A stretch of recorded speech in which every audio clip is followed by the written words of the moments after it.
دستگاه جوش دو کاره، هم دستگاه جوش هم 3 و 2 با تنظیمات دیجیتال.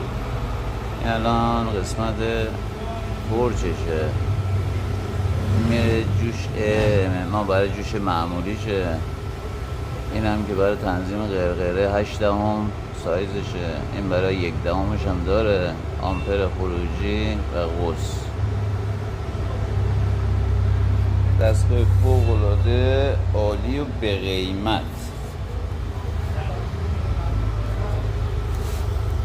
هم جوش معمولی هم 3 و 2 کامل.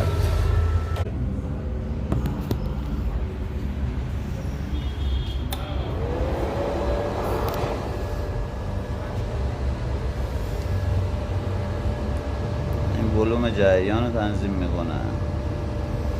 اینم ماکس قوس جوش. اینم تنظیم جوش آهن و 3 و 2.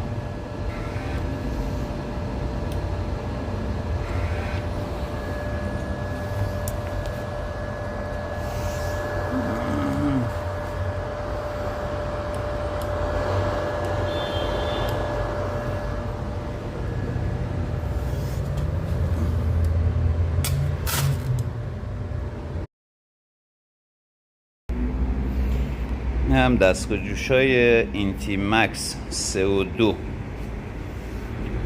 دستگاه 4-5 میلیونی. کاراییش هم بد نیست، بستگی به کارتون داره. من میزنیم به بر هم جلوشه.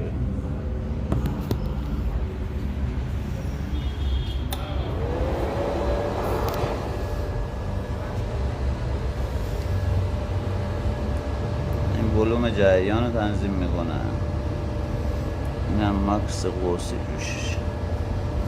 اینم تنظیم جوش.